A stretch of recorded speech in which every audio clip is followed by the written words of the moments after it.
And we're Oh, live. yes. You see this dingle hopper?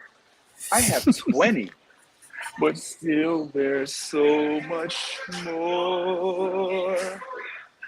Up where they laugh, up where they run, up where they stay all day in the sun.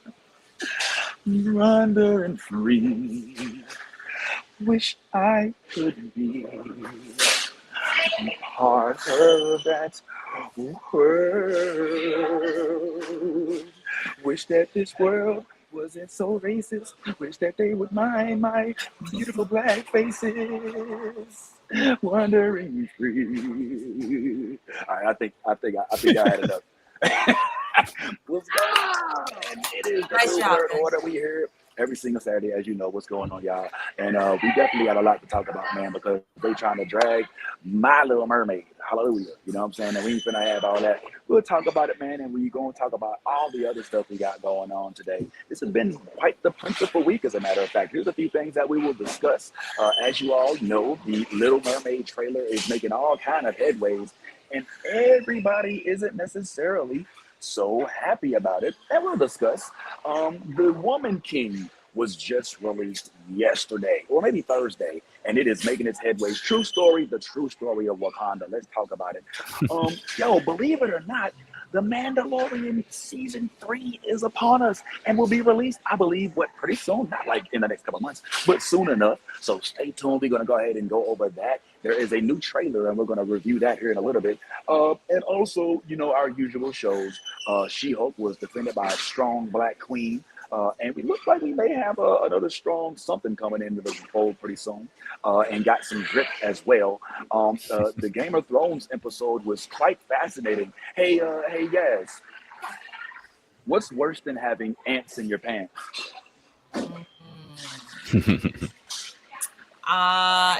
Uncles. We'll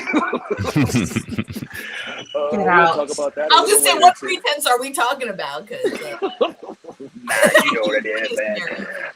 Yeah, there's the whole weird thing going on, and I think that Tyrone is right.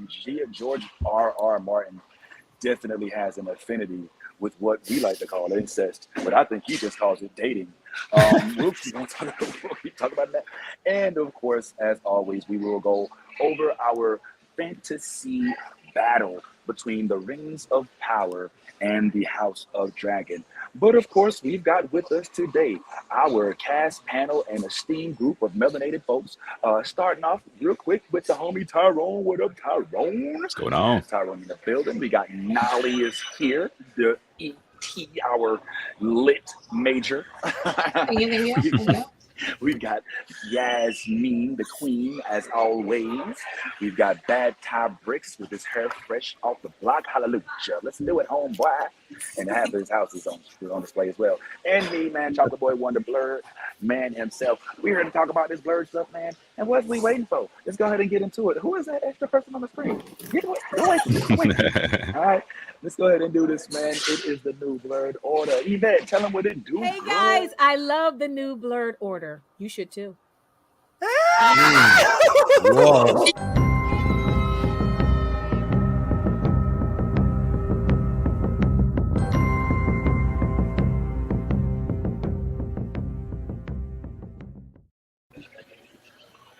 So evidently there's a backlash in the community about this Little Mermaid not being what it used to look like. And that's got some folks big mad.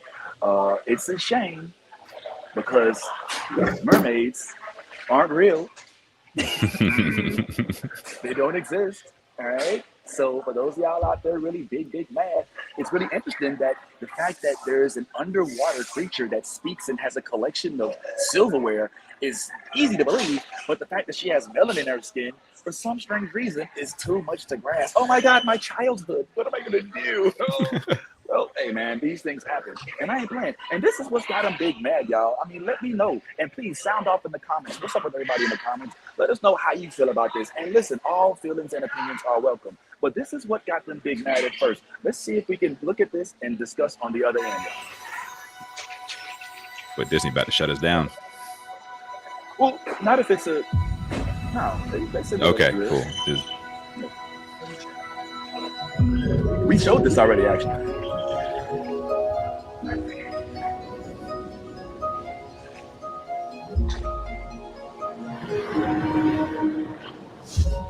You know what? I ain't gonna lie. So Tyrone just made me like real nervous. Man, Vince, don't listen to Tyrone. You're fine. It's a trailer. You're fine. All right.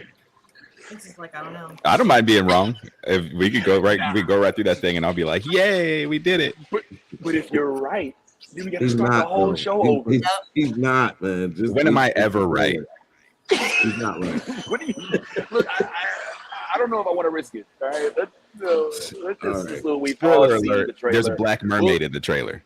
Yeah, we'll wait till the very. I tell you what. This is what I will show you. This is what she does look like in the trailer at the end of it. And just because of this is the backlash that she received. I think it's not warranted. It's completely nuts. It is what happens when people are taken out of their realm of possibilities. I can't believe that people actually are saying things like, "How dare them? My childhood is ruined." Ruined your childhood? Now, if they big mad about this, Tyrone, they're gonna hate what happened to Jake from State Farm, Nick Fury, and a whole bunch of other folks that's out there right now. But I'm just curious, man. What is the panel's, well, let's. I'd like to start with Steph, who we haven't seen here in a while, who's like overjoyed and underworked. And Steph, since you're here, man, I'm sure you've been seeing the same things we've been seeing online, where there's all these different talks about, oh, Lil Mermaid was a white girl. That's just how it is. Oh, this woke stuff is happening. What is your opinion on this, man? How do you feel about it? I mean, racists are gonna racist, so it didn't shock or surprise me at all. I think it's expected. I think the movie will do fine. Just white people being mad that their whiteness is not being celebrated in more space after years of being nothing but whiteness. I was reading a tweet that said, I think it was like Disney had all white princesses for something like 73 years or something. And then finally they made Tiana. And so it's like, really, y'all had all white princesses this entire time and you're mad because Ariel's black. Of course they are, but they can stay mad because Tinkerbell's about to be black and Belle's about to be black. So it is what it is. And yeah, it might get even worse, man. There's a lot of folks that might be black that are coming up pretty soon, man. So guard your favorite superhero of childhood because they may not necessarily be coming back up with the. I was wondering, what do you think, Ty? Like, I know y'all discuss this type of stuff on the Multiverse as well. Every week, Wednesday, 6:30 Eastern Standard Time. What's your feelings, Ty Leem, on the Little Mermaid? Because you have 2 little children, and I'm just wondering how this impacts you in your household. Well, I mean, of course, my kids were celebrating it. You know, like that's what we teach them to do, celebrate anything black. So you know, but it's not one of those things like they're like, oh my God, she's black. We already, you know, teach them that, you know, we're capable of being princesses and kings and queens and all of those things. I mean, my son's name is Prince. I mean, how much further do we need to go with it? But I mean, at this point, I think, you know, the backlash is not so much about her being black as it is her being royalty. You know what I'm saying? Like, I think they're just mad that there's actually a black princess that could possibly take over the ocean one day, and then she might get back at you for all of the terrible things you did by throwing people in the ocean and killing them. I'm just saying. Oh wow, man! You bring up good points. Maybe that's you know, sometimes there's underlying fears in regards to, you know, things that you've done that you feel responsible for, but yet you don't want to take responsibility for. You know, there's things like that tend to hang over people's heads and raise up and show their ugly faces in times like this. So. Yeah, you're 100% right, man. And now you do have the 2 kids. I'm just curious. Oh shoot, I'm curious. Like, did you watch their reactions to the trailer, or did you see like what, you know, their view of the trailer was or whatnot? their view of the trailer is that of two children that love music, that love Disney. Um, so their reaction wasn't, like I said, it's I'm raising them not to be surprised when they see black people in stuff. Right, right. You know what I'm saying? I don't raise them to be like, oh my God, she's black. No, I mean, like, we're gonna celebrate, regardless. But it was more or less like they were just excited about a movie. Well, my daughter definitely was more excited about a movie with a mermaid, and singing, and she loves to sing and do all of that kind of stuff. So, but they're also 3 and 5, so their comprehension of race and color, outside of just knowing who they are, is not that it's not major at this point. We haven't got all into the different layers of it and everything. So yeah. Okay. All right. Well, man, me and you both have daughters, and some of the folks on the internet, since the backlash, have actually come out and released some of the images of their kids while they're watching this, and it's been very hard. I ain't gonna lie. I'm a whole man, and I'm a manly man, but I almost choked up a little bit sitting there watching some of this stuff, man. So check this out, man. Let me know if this affected you the same way it affected me. I was like, wow, look at how this is why this happened. This is why we got to do stuff like this.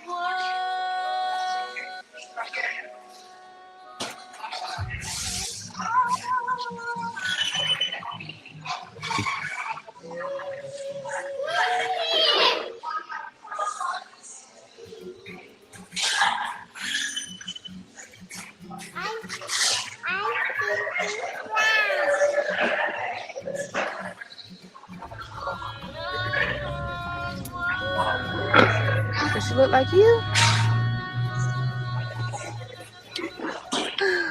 How does she look like you? Ooh.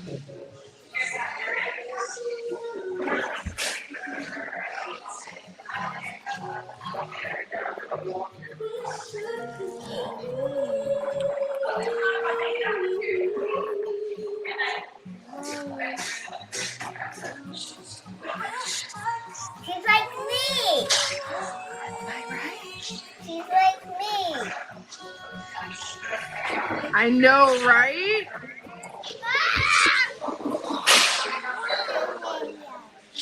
What do you think about the Ariel that you just saw? I like Wow. I don't know how he's so beautiful. Ooh. She's beautiful, and she looks like what? She looks like you. Yeah, she's brown like you. We're gonna go see it when it comes out in the theater. So we're going to see the Little Mermaid when it comes out. Okay. Part of that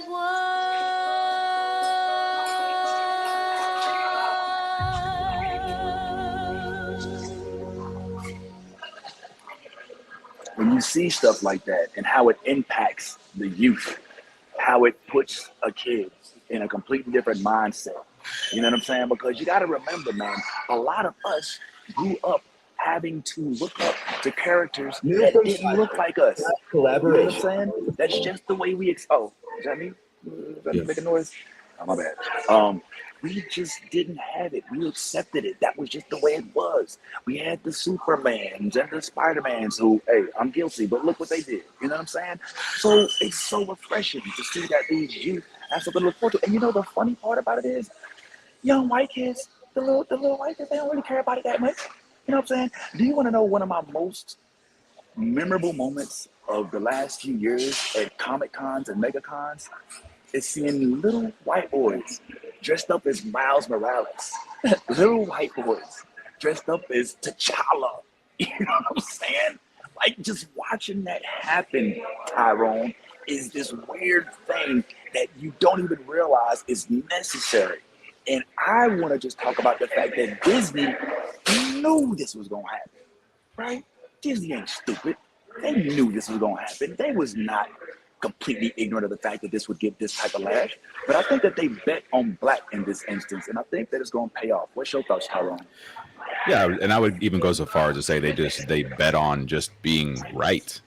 You know, this isn't a matter of opinion. It's that black folks exist and can exist in any world, fantasy or real, and you know, it's about time it stops being such an issue. And you know, companies like Disney, Marvel, and stuff, they know that this is the right way to be moving.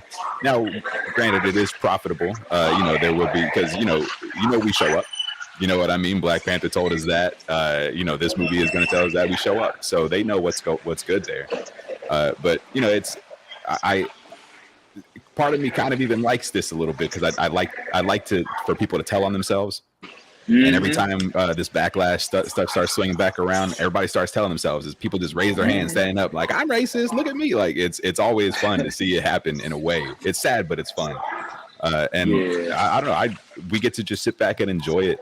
And just kind of watch it happen. And for the people who use their kids as an excuse, like, oh, what about my kids? What are my kids going to say? Well, your kids are already screwed. You're racist and you're their parents. So they're, you know, sorry, you know, they don't have a chance anyway. Hopefully they enjoy that song. And also, how are you going to watch that trailer, be that mad after she hit that B like that, the run on that B? I was like, look, that's superior aerial. I'm sorry.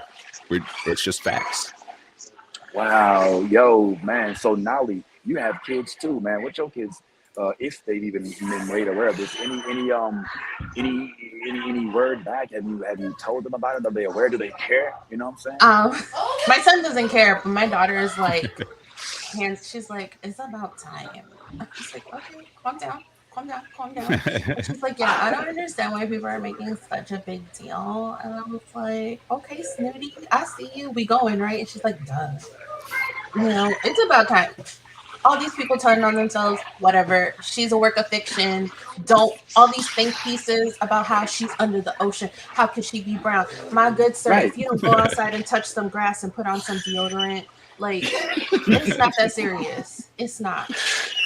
Yeah, like Nolly brings up a point that, like, they're trying to fact check a mermaid. It's like the skin tone of it. Like, it's not them saying, yo, look, there couldn't be a mermaid under the sea, because mermaids don't exist. There's no such thing as Poseidon. There's no talking crab. They're like, no. Technically, melanin can't be under the water because, you know, underwater, you know, it's like, yo, that's really where y'all going? Like, yes, what you think about all this? Is crazy, right? Am I tripping? No, you're not tripping. It's definitely like a little crazy, all the backlash that's definitely been going on the internet and stuff like that, you know, because like you said, it's a fictional character, you know what I mean? Like, so many people, we love, you know, the stories of just, you know, the fictional characters and their stories and just how they come to fruition, and the fact that we're so angry on skin tone, you know, it's a little cliche, considering like most of these fans are also kind of like, you know, Star Wars and, you know what I'm saying, like Star Trek fans, and like they have different skin tones, they have different dialects, you know what I'm saying? So it's like, when do we draw a line at this kind of being crazy? You know what I'm saying? Like this being like just like such a controversial thing, and it's just like, you know, you want to cry about it and make a big deal out of nothing. Like, you watch other things with other different kinds of, you know what I'm saying, species, and I mean, you have no problem with it. I mean, shit, Star-Lord be like fucking, you know, all kinds of different people, and no one has a problem with it. You know what I'm saying? Different colors too. Like, he had a pink bitch in his ship one time. So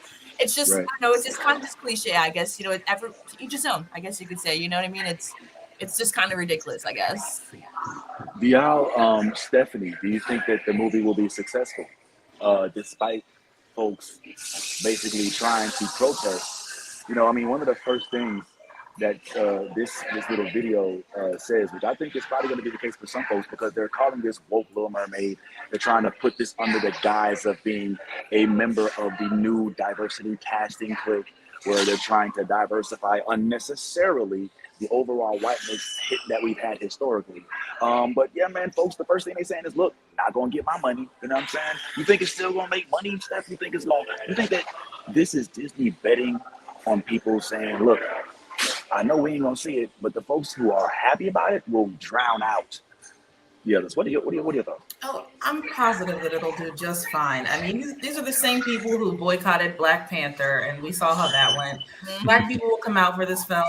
People who are and want to appear to be allies will come out for this film. All sorts of. I mean, the backlash is just stupid. It's just people being racist. Jodie Benson, the voice of the original Little Mermaid, has come out to say how much she loves Halle. The director has talked about how Halle was the first audition, and after he saw her, nobody else came close, and he was like, "This is our Little Mermaid. That's it." Like, everyone involved in the production has talked about how talented she is and how lucky they are to have her. She's clearly a phenomenal vocalist. I'm upset that we're not talking about the real controversy, which is that a white woman is playing Ursula, and I feel like purple people are not getting proper representation, and no one has addressed that problem. And why are we okay with that? She's not purple. Why is she playing Ursula? I'm offended, actually. So.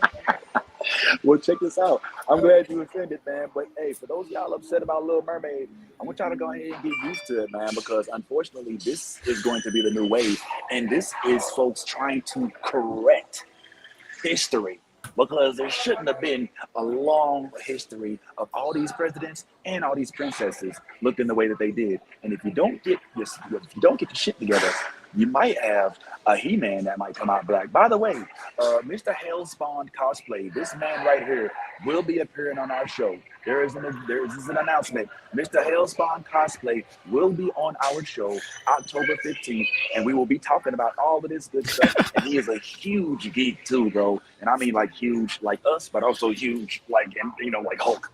So he's looking forward to coming on. He wanted to come on earlier, but he's got some stuff going on. So make sure y'all set your timers. My man Hellspawn cosplay will be on here to discuss all things Blerdy with us October 15th. Nolly, you had your hand up. Yeah, I was gonna say, it's been, when you chronicle all of the Disney princess movies, it's been 70 years before we got a black princess, and she was a frog 90% of the movie. Y'all will be okay. I promise you. Your children will be fine. Yes, yes, 100%.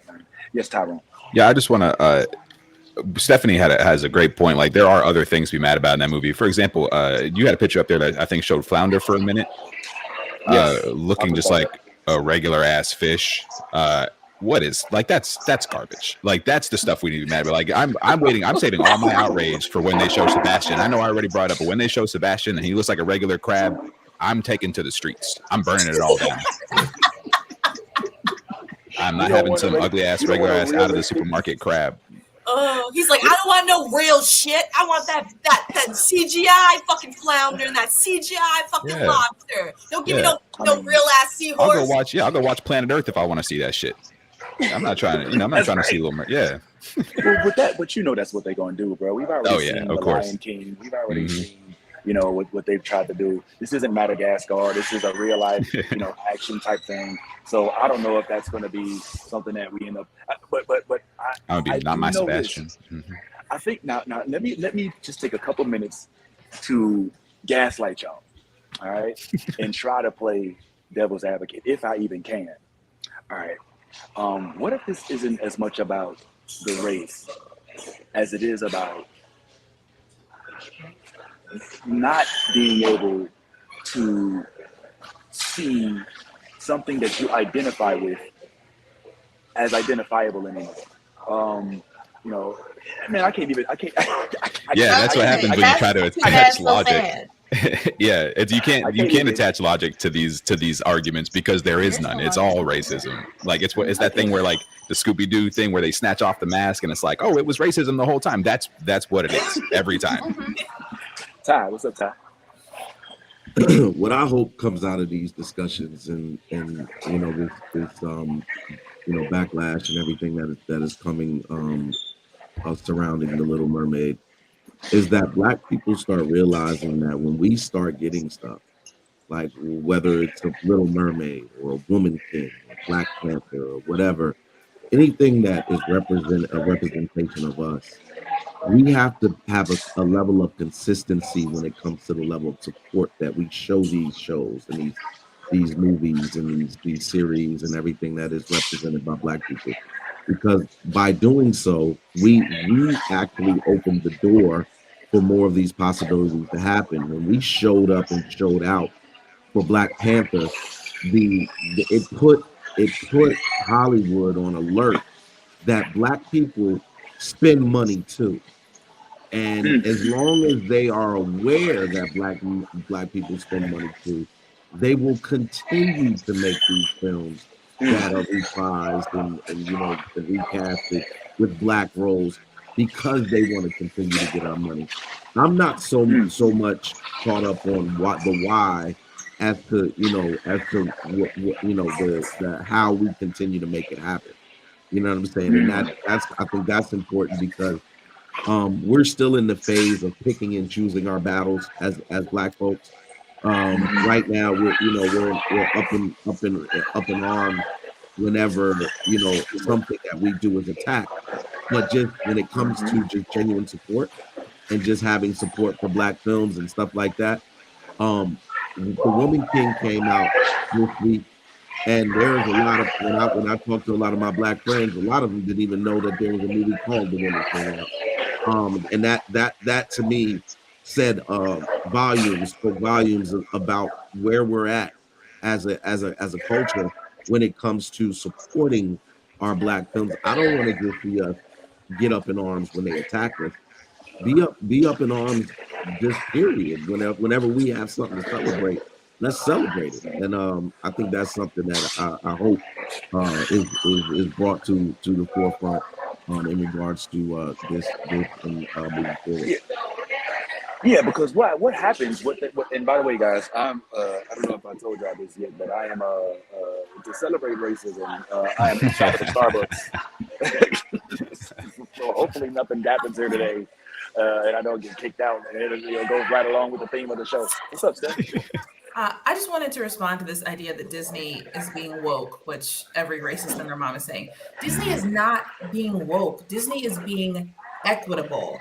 I don't think for a moment that Disney went looking for a Black Ariel. What is happening is that they are opening up the casting to everyone. And Hallie was the best, point blank, period. That's it. What happens when you allow Black people to compete on an equal playing field? It shatters this idea of white supremacy because white people are forced to face the fact that suddenly we're not the best. They were only the best because they were excluding Black people from being involved in whatever was happening. Tennis, Serena Williams is the best tennis player on the planet. Tiger Woods, the best golf player on the planet, because Black people decided to play tennis and golf. Y'all were only the best at what you were doing when we weren't doing it. So the reason that Ariel is Black is because casting was opened up to include a Black woman. You didn't have a Black Ariel before because Black women weren't allowed to audition for the part before. They weren't looking at us. You got to have Black Ariel, Black Belle, Black Tinkerbell, and Black a whole bunch of stuff that y'all aren't used to because casting is becoming equitable. You aren't the best, and that is what it is. Wow. Yo, Phil, read them. I love how her face was so serious the whole time. Because it was her, and it's so real. And that makes so much sense. I would like to remind y'all that when basketball was invented by James Naismith, there was no colored people on the court. And what a boring game it was. And it wasn't until those folks started coming into the fold that we started being like, wow, how cool is this game? You know? And so what y'all don't realize, for the folks out there who like to accuse everybody of just being woke, and please excuse me for the noise, I didn't know it was going to get like this in Starbucks. It looks like there's a housewife convention going on right here in front of me. Pumpkin spice is back. Oh yeah, I was about to say it's pumpkin spice season, bro. Hey. Oh, what's going on? This is look at all of these leotards, and wow, this is. You know the funny part is I can kind of see them in your glasses too. That's a lot. I'm like, what's going on? But anyway, but like it's so fascinating because all y'all do when y'all get mad is make us more likely to want to support this, even if we don't like it. People that have grandmas coming out the woodwork like, look, I don't watch cartoons, but it's my Lil Mermaid, and I ain't gonna let them take us down. Like, that's how it's gonna be. This is the new wave. It's not them taking away your character. It's them, like Stephanie says, granting access to more people of color so that we can be on a level playing field. The fact of the matter is, all of these characters should not have been all white from the beginning. So you should blame Disney for not diversifying them in the first place. Otherwise, your childhood would not be shattered right now. All right, and I can't believe it. They're really trying to comfort us. Like, there's a they even went to, and we'll start wrapping this up, and we'll start getting into some of the Game of Thrones. Oh, by the way, I would like to see, for those of y'all who did watch Game of Thrones, or maybe we could do a little quick Woman King review, real quick, if that's something, since we're on this, on this strong black tide right now, and then we want to talk about the House of Dragon, Rings of Power, She-Hulk, as well as the new Mandalorian trailer. But I just always thought it was fascinating that it's really like it comes down to entitlement, right? Like, this is what I'm used to. Therefore, if you don't give it to me, I will not accept it as legitimate. And like it's so disingenuous for these folks. Listen to this. This is an Inside Edition report. Let me see if I can play some of it. I'm gonna back it up here real quick. Let's just look at some of the stuff that's being said. The new trailer for The Little Mermaid is generating extraordinary reaction, especially among Black girls. Oh, she's black! Oh, that's a black woman! She's like me! Many of them are mesmerized watching a cherished fairy tale character who looks just like them. 22-year-old actress Halle Bailey stars as Ariel in Disney's new live-action film, and she looks nothing like the animated Little Mermaid with red hair from the original 1989 classic. Wish I could be part of that world. Parents have been posting these charming videos to social media, many saying how important it is that their daughters see themselves reflected on the big screen. An extraordinary 104 million people have viewed the sneak peek. But apparently not everyone is happy to see a black Little Mermaid. Hard to believe, but the trailer has received more than 1.5 million dislikes on YouTube. Then there are the ugly, racist tweets. The Little Mermaid is white, not black. What people have to understand is that this is a beautiful opportunity for young people to see themselves in a situation and in a way in which they have not before. Halle Bailey says she's not focusing on the hate. I'm so grateful for what it will do for all the other little black and brown boys and girls who will see themselves in me. She's brown! And all she has to do is look at the excitement of the little girls embracing her. She's black!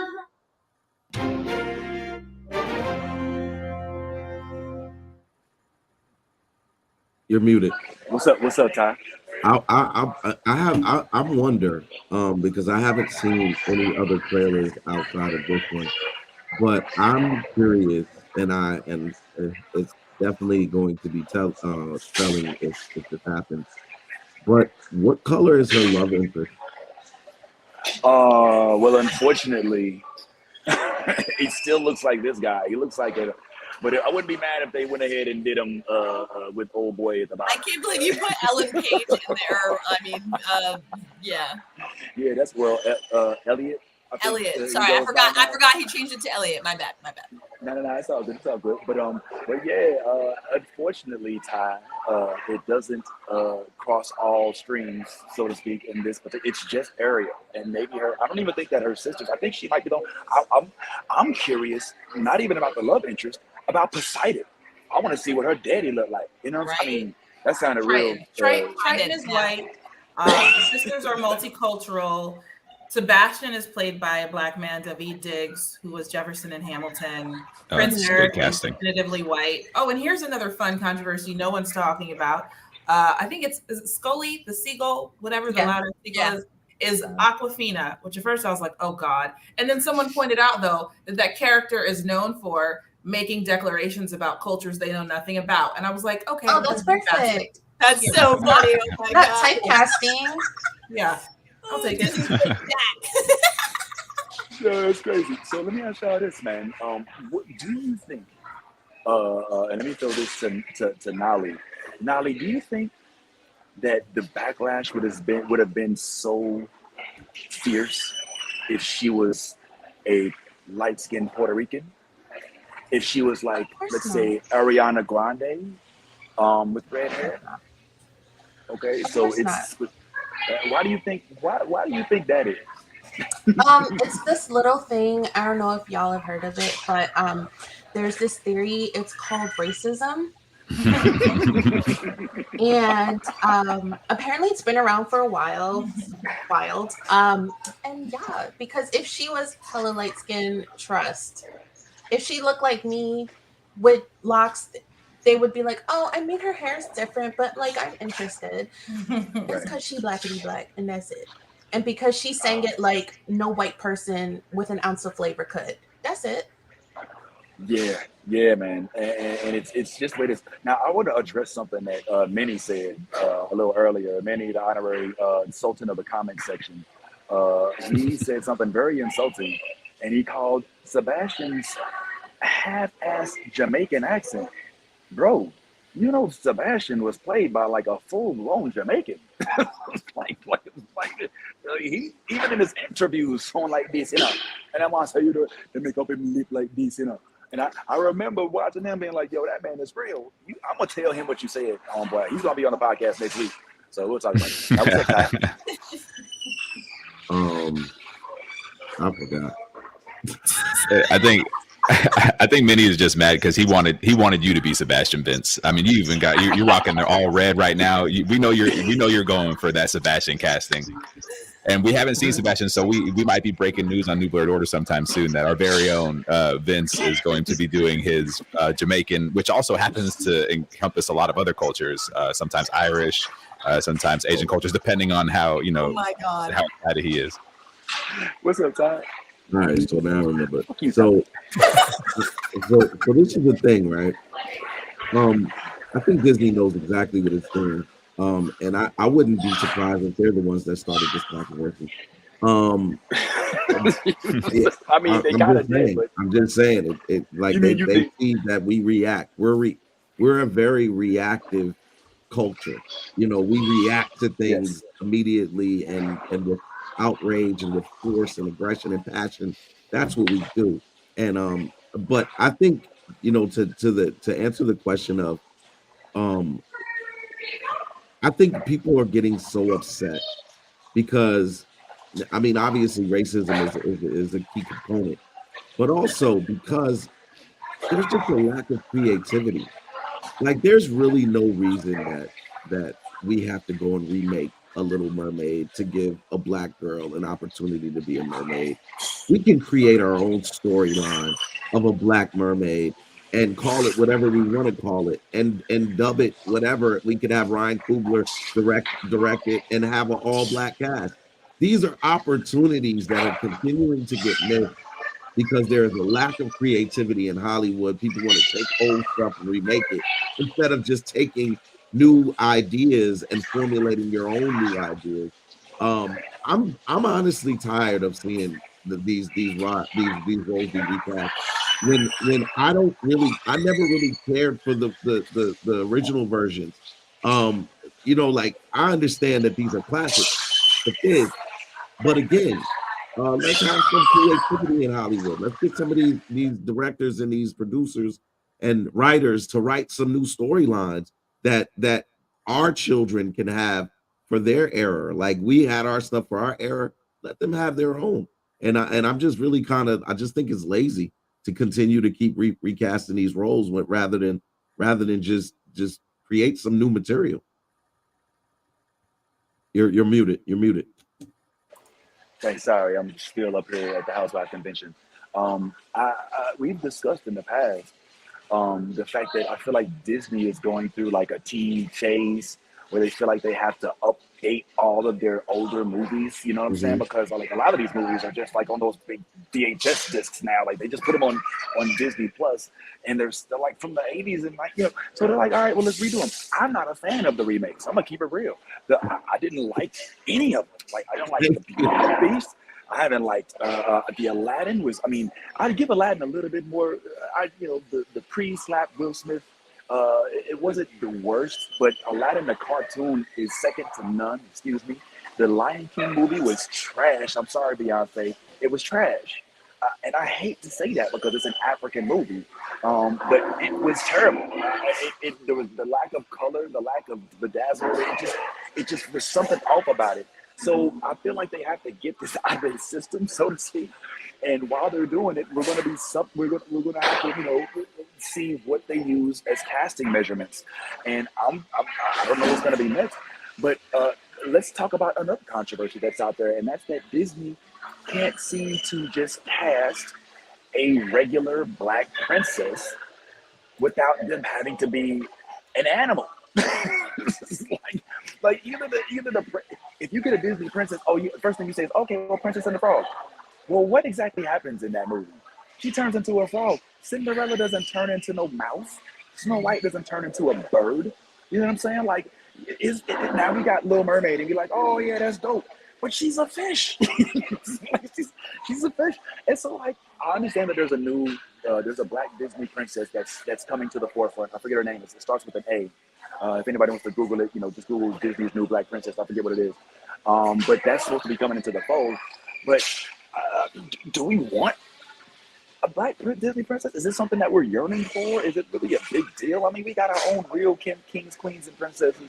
Is it like, I don't think we're standing outside Disney shouting and saying, look, man, we want a black Disney princess. I think what Disney is doing is saying, oh, snap, look at our Hall of Presidents / princesses.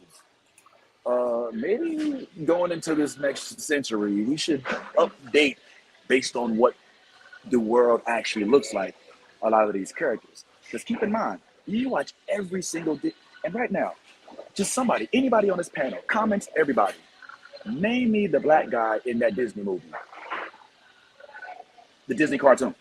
Name me the In Princess and the Frog? Prince any of them. I mean, Prince Any of Naveen. That's the black Oh, prince. I don't know about dude look Naveen? Yeah, Naveen. That's his name. He's like Middle Eastern. Yeah, he's like. I don't know. Dude's I don't know what he is. They didn't really clarify that. All right, let's give him an asterisk. Everybody else, any other movie, just name the black dude in that movie. Any other movie other than Princess and the Frog. Name the black guy. In Disney? Yeah, any Disney cartoon. Any Disney mainstream cartoon. Not like the Disney Plus shows that are on now, but any of the mainstream Disney movies that we know. Just name the black guy. I'll wait. You're gonna be waiting for a minute. Now, isn't that fascinating? Not one black man in the entire scope of all Disney animation. Now, you think that Disney at some point in time might get an email about this and may try to do something about it. And when it happens, don't be so upset about it, future, everybody out there, because it's them rectifying something that they've overlooked, I believe, for quite some time. What do you think, Steph? Like, do we? I mean, but the other half of me is like, why do we like? I get that Grammy feeling. You know what I'm talking about? Like, where we're like, oh, well, how come our show didn't win on the Grammys? And then I'll be like, well, why do we want the Grammy? That's not our thing anyway. You know what I'm saying, Steph? Am I tripping like by saying, look, we should have more inclusion from Disney? Should we care? Should we just make our own stuff and let Disney do what they're doing? That is a valid argument that I don't have an answer for, and I relate to the wanting that mainstream validation, but at the same time feeling like, but should I want it? Should I even care what they think? I accepted a long time ago that I want all the validation from everybody, and too bad that's what it is.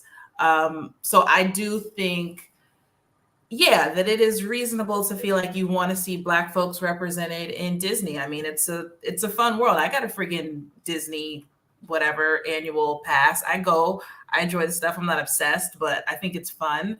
I think it's cool that there is more representation now than there was. Like, should we hang our self-worth on whether or not we're validated by Disney? No. But is it reasonable to want to see ourselves represented in huge mainstream properties that lots of people of all colors love? Yes. Should we also be creating our own stuff? Absolutely. But we also face the challenge of often not having the same resources to publicize those things that we create. So it's complicated. Well, I'm glad you bring that up, because before we get into the She-Hulk lawyer show episode that starred my homegirl from a good place. I don't know if y'all watch A Good Place. That used to be one of my favorite shows to look for quite some time. And before we get into the Mandalorian trailer, before we get into the Rings of Power and the House of Dragon, uncle versus niece sex parade, I did want to talk about, since we are doing, since we do have that option now to do our own thing, since princesses are now being black, there's also now a king that's black, and it's a she too. The woman king is out, and I think my homeboy Ty. I don't know if you got a chance to see it or not. Did you get a chance to see it? No. Nope. I'm going to Okay. see it. Okay, well, the Woman King is out. So as we're discussing black royalty, because we know Lil Mermaid Ariel is a princess, all right, because her father is the king of the sea, all right. This young lady right here is an actual king.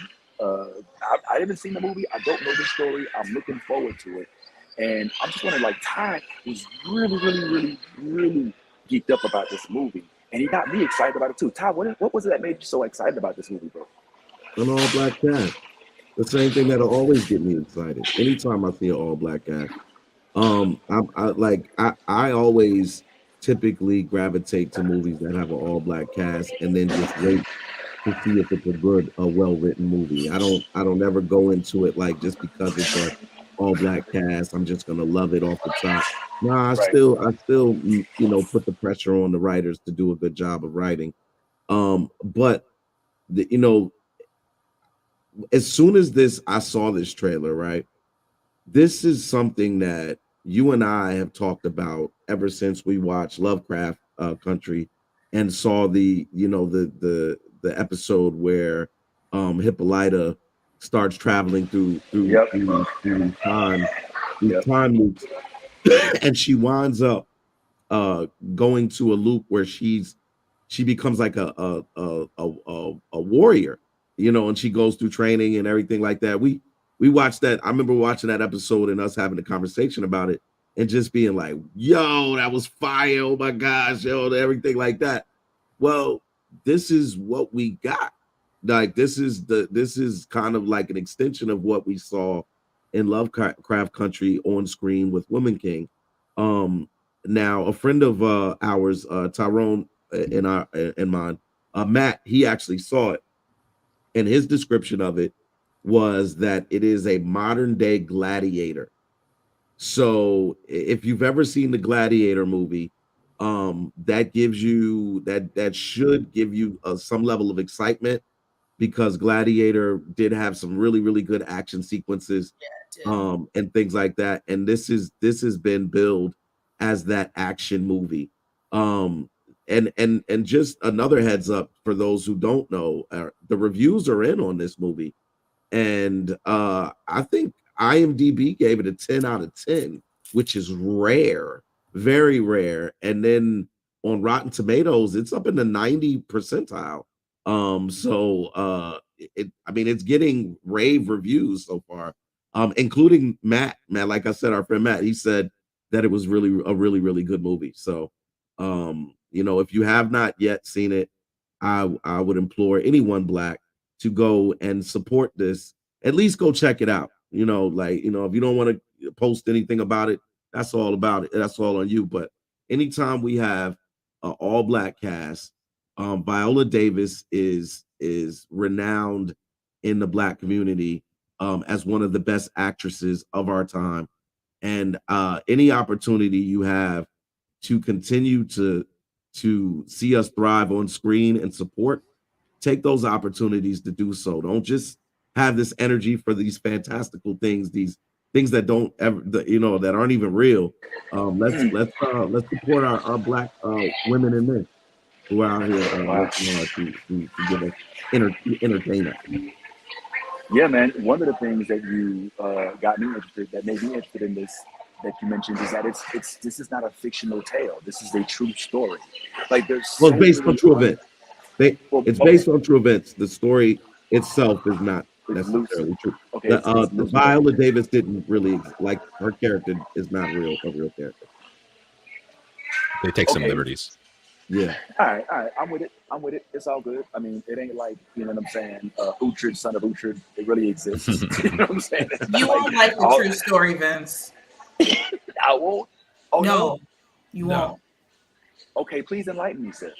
So this is based on a real African tribe that had a very fierce group of warrior women, but also were prominent members of the African slave trade, and were trading our own people to white folks for money and advantage. No, don't look too much into the real story. Just enjoy the fiction, because I'm sure they made it much prettier for the movie. Okay, all right. So Well, they took out the ugliness of the history and made it better. I like that though. Yeah. At least look, that's one thing that Tyrone, you know what I'm saying? Like Tyrone, that's, you know what I'm saying? Like, to your cred, remember last episode, you were like, you know, you take all the bad shit out of history and put it, you know what I'm saying? Like that was a good thing that at least they like, you know, took out that we didn't know about, and Stephanie just enlightened us on that. So that's pretty cool. With the whole like with remember we were talking about King Tut and just like, you know, with the whole like incest thing, and Tyrone was like, you know, history, yeah, we get it, but you know, and like we're all just explaining how like, you know, there's different ways to depict it, you know, and this way is in a positive light, not more into the, you know, shedding the light on the historical side of the negativity about it, you know what I'm saying? Where we're switching it up to a more positive light, so we're telling them, you know what I'm saying? Like, so I don't know, I kind of like that we have a little bit of a different twist this time, you know. Well, let me. Ty, go ahead, Ty. No. I mean, I go ahead, Vince. You can Okay. Well, listen. Let me make this clear. I in no way, shape, or form would like to condone, excuse, or justify the selling of people as property. Yeah, of course. Let me make that clear off rip. I will in no way, shape, or form condone it. Sometimes explanation is not justification. So let me just say that in the outset. Now, having said that, let me share my experience with y'all about my trip to the slave castle in Cape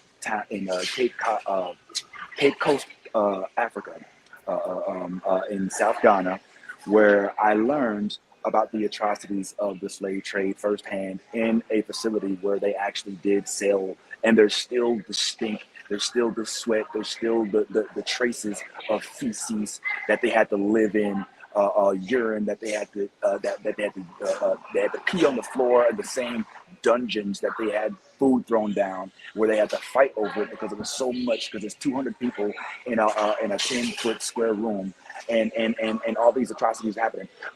What I have learned, and again, this is not a justification, but what I've learned from some of the scholars in this area is that in this time period, it was very tribal.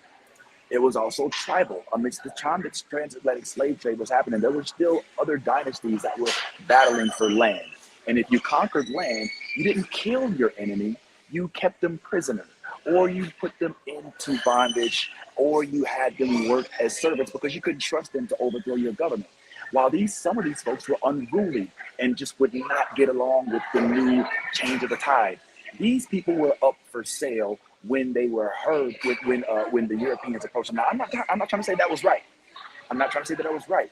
But what I've heard from the scholars is that these folks were selling these people under the understanding or the thought that they would treat them the way that they treated their prisoners, that they weren't going to kill them, separate them from the families, throw them off the boat because it was too heavy, and they was not going to put them through 400 years of slavery, but rather would just keep them, would take them away from them because they couldn't do nothing with them. Now, again, I'm not justifying. This is what I was told by the scholars over there that led us on the tours that we were on. Now, having said that, it doesn't make it right. It doesn't make it anything pleasant to hear. These things did happen, but let's give it a little bit of context. These folks that were selling people were not saying, hey, take these folks, split up their families, cut off their feet, chain them, change their names. They didn't know that they were taking them to a whole other continent for these type of things at the time. And once they learned these things, countries like Ghana and Liberia made public apologies and started to welcome folks back. Not to say it's justified, but just to add a little context, Europeans selling blacks and those in Africa, which were doing it sometimes with folks that they had considered to be written off, were not necessarily in the same context. Not justifying it, but just adding a little bit more to the story. Ty, please. So, I mean, yeah, you always hear me talk about, you know, the things that I feel like happen behind the scenes, right? Well, Mhm. its tribe is called the Dahomey, Dahomey, or some, I think it's some Dahomey, is I think how it's pronounced. The difference between them and the tribes that you're describing is that not only did they practice slavery, but they also practice human sacrifice. So although they may, you know, the things you described as far as the things that were done to Africans that were enslaved and brought over here, um, I'm sure there were levels of torture and level of things that went on within this government as well. The problem that I have is that throughout the rich history of African culture, and all of the things that they could have, all of the different individuals that actually existed within history, they chose to get this tribe who practiced slavery and human sacrifice. And it feels as though it really, and I haven't seen the movie yet, but it does feel to me as though this was like a way of excusing, like we're making it to show you that we weren't the creators of slavery, we weren't the ones that were doing it. You also Oh. were part of it, and like this is a visual. See, it's one thing to say stuff. Visuals are totally different thing. Most people nowadays learn from visuals as opposed to being told. So when you see this type of stuff, you're like you realize that Hollywood is not really celebrating us. They're continuing to like smack us in the face and smile. You know what I mean? Like and like oh yo like no, it's all good. We're you know we're all about supporting black people and having black people out here and you know in full you know no I just can't accept that because like they could have went with Hannibal's story. You could have went with there's so many different storylines in African history that you could have went with instead of the one tribe that decided to practice slavery and human sacrifices. You know what I mean? Like that part, especially when you find out that the individual that this is based on, the Woman King, is not even a real person. You know Right. what I'm saying? Like this is somebody they invented. So I don't know, man. I have problems with this. You don't know, dude. You put me on this. No, no, You're the no, reason no, I got no, no, excited no. I put you on. I put you on, and I said this before. Whenever I see an all black cast, I'm gonna support a black film regardless. I'm gonna go and I'm gonna watch it, and I'm gonna determine whether it was a good film. And I'm going to support those black actors and actresses that were in that film to big them up so that Hollywood continues to shine the light on those actors and actresses in roles that we can see them in. But what I'm saying is I have a problem with the route that Hollywood is going to do that. And that's what I'm saying. Like, because there was a lot of storylines, a lot of things we talk about, a lot of different people in African culture and African history that were significant people. And you could have easily, if you were just going to make up a fake individual, then you could have redid the Shaka Zulu story, or not necessarily a fake individual, but you could have redid the Shaka Zulu story and did something like that, made us proud of on that in those regards. You got Viola Davis. Viola Davis right now is our Audrey Hepburn of the black community. She is the like when it comes to acting. I don't know too many women that are better actors, black women or just women in general that are better actors or actresses than Viola Davis. So I'm going to support it. I'm just saying that when you get these type of storylines, we need to pay attention because I think the director of this or the writers of this, one is of mixed, I believe she's mixed, and then the other is a white woman, which we can't hear you. Vince. I just said, "Oh wow, sorry, I still got to keep the phone muted, keep the broadcast muted." But yeah, that's fascinating. Well, let's just say this, man. We will support the all black cast, but I agree wholeheartedly with you, homeboy. You already know how we feel about the true story of Hannibal. You already know how we feel about how tightly we hold that to our hearts, and how they better not try to cast Vin Diesel as Hannibal of Carthage, or you know, some silly guy. But yeah, man, it's one of those things. Now this guy goes into my belief system that there's something bad and all good, and there's something good and all bad, and that's just how it is. There's nothing nothing is never as dreamy as you think it is. But sounds like it's still a fascinating story. I'm hoping though, because if you think about it, guys, you know, the United States has like 50 states, but the continent of Africa has over 50 countries, all of which also have their own territories inside of them. There are so many untapped stories from this entire continent, so many rich stories, real stories of real royalty, real warriors, real success stories that I'm sure we could look into. I mean, we could talk. I mean, you know, they tried to do the Rwandas. They did the Rwanda. I thought Rwanda was a very good movie, actually. Shout out to Don Cheadle, War Machine, and they've done some other good movies. But I think that at the very least, we would like to open the door to more all-black casting, and this is a step in that direction. Now, having said that, man, let's talk about some of these other things that's going on out here, man. We just spent an hour talking about kings, queens, and princesses. Since we talk about kings, queens, and princesses, then we got to go ahead and start talking about these games of these thrones and these rings of these powers. Now, if anybody, now check this out. Now, I told y'all before that I wanted to do like a little who won the week type of thing. And at some point in time, we might have to go back and rate all the other shows and compare them.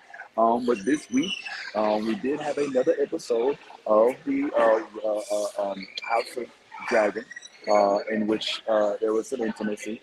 And of course, there was the episode of the Ring of Power, which I thought was, I ain't gonna lie, I have my opinion. I'm gonna go ahead and put this up real quick. And if you did watch, if you didn't, no shade, no big deal. But if you did watch, I just want you to throw up a hand if you think that House of Dragon was better than Rings of Power. If you think Rings of Power was better, just leave your hand down. If you think House of Dragon was better, then throw your hand up. I'm gonna go ahead and take this down in 3, 2, 1. Okay. So Ty and Nolly, y'all thought that the House of the Dragon was better than Rings of Power this week? Oh, you too, guys? Yeah. What? Okay, all right. Please. Rings was you tell me. fire, but game's got so much going on. Yeah, it does. But let's talk about why you believe that this week's House of the Dragon was a better episode than the Rings of Power. What even happened in the in the House of Dragon this week?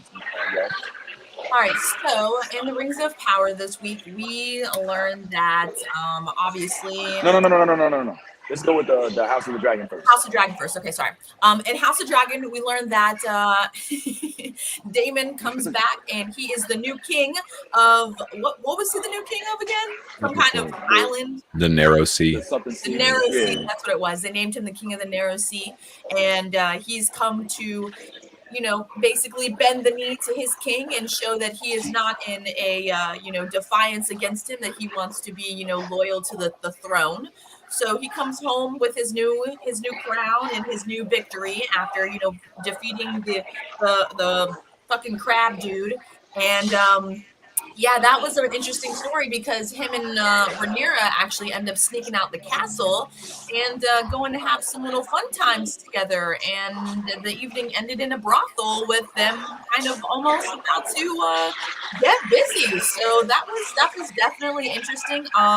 I did think it was like really, really interesting. He literally was like about to like do the intercourse and then he just like, bye. So I definitely would like to I'm hoping that they peek more into, like why he just decided to initiate this whole, just like affair with his niece in the middle of like a very populated, area, not even in like a secluded area where, like she's obviously, trying to be, wed, and he knows that. So this episode was definitely very interesting, and it dived into a lot of, things going on with Rhaenyra with her being a queen and her being the new heir and having to get married. So her virtue is it's kind of at a questionability right now. Is Rhaenyra still what was it? What undefiled is the word that they use. So yeah, it's very interesting to watch the conflict between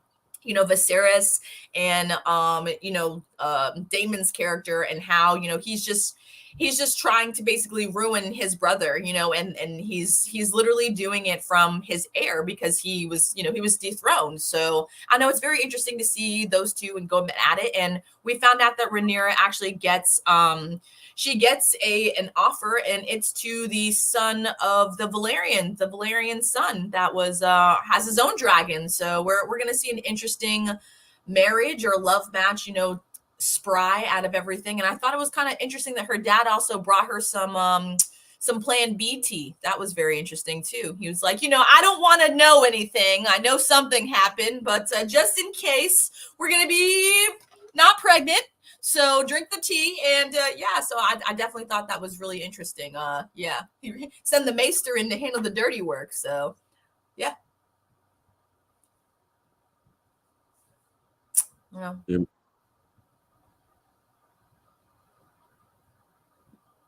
You're muted. My bad. I was muted. My bad.